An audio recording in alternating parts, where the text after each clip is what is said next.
आया बुढ़ापा बैरी, पड़ी परिवार में ममता गहरी। आया बुढ़ापा बैरी, पड़ी परिवार में ममता गहरी। पोता ब्यालो या मन में रहरी, हेली करवा दो खड़ी, रहेली करवा दो खड़ी। हेर नर दोख दोख लुट गया आगी अंत घड़ी। बुढ़ापे में के सोचा है बुजुर्ग? देखो पोता पोती हुए पाछे बच्चे सारा कमांड संभाल लेते हैं और उसके पास कुछ नहीं रहता, केवल आशाएं इच्छाएं रह जाती हैं। तो क्या सोचता हो बूढ़ा कि भगवान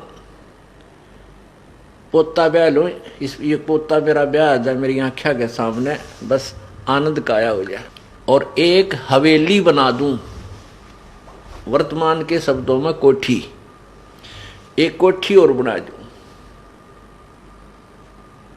और उस बुढ़े की कोई सुने नहीं, ना बालक माने ना पोते सुने, पर उसकी अपनी वह सेक चिल्ली वाली कामना खत्म नहीं होती। तो जिसके पास भक्ति नहीं है, भगवान का नाम नहीं है, उसका बुढ़ापा उसके लिए दुश्मन, और जिसके पास भक्ति है उसके लिए उसका बुढ़ापा मित्र बन जाएगा। क्योंकि बच्चों को सलाह बड़े बुजुर्ग तब तक देते हैं जब तक वो खुद सोचन समझन योग्य नहीं होते।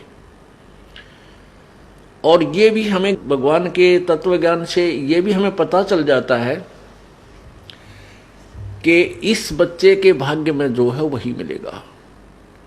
ना तेरे चीचू करण तक वो कंपत्ति होगा और ना ही किसी और तरीके से। हाँ, तरीका एक है कि ये बच्चा तेरे वाला यदि भगवान से जुड़ जावे तो परमात्मा फिर इसकी आपत्तियों को हल्का करने लग जाएगा। ऐसा हो जाता है तो उसका तो बुढ़ापा कति स्वर्ग बन गया। ऐसा नहीं भी होता है, बच्चे नहीं भी मानते हैं, तो इस ज्ञान को आधार बना ले, अपनी भक्ति में बाधा नहीं आने दे।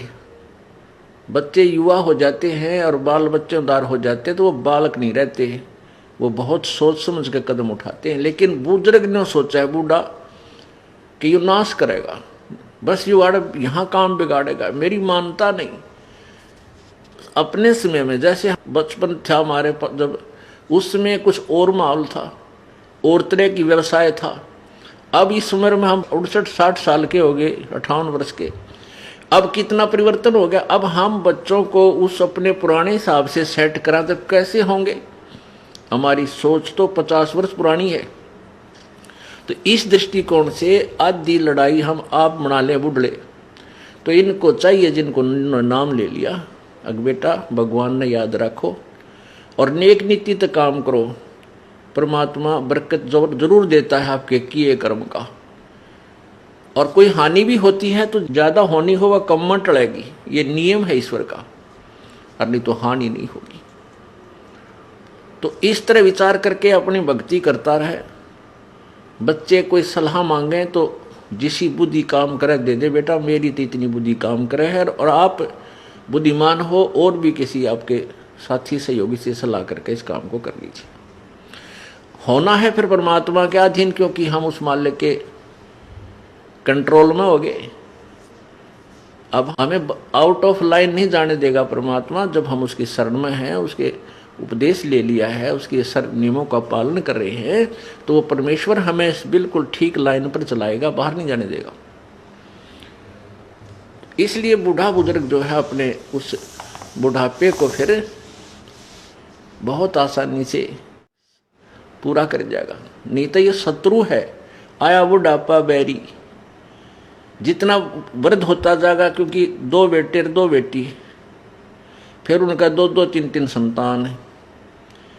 अब पोते के गड़बड़ होगी तो बूढ़ा दुखी, पोती का होगी तो बूढ़ा दुखी, बेटी का होगी तो बुजुर्ग बुढ़िया दुखी हैं। तो कितनी कहाँ तक की आपत्तियां आने के लिए रास्ते खुल गए।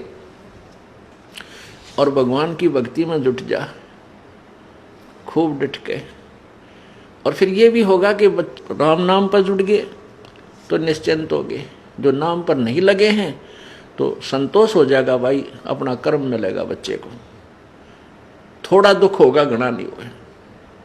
तो इस प्रकार हम अपने इस जीवन को सफल करेंगे।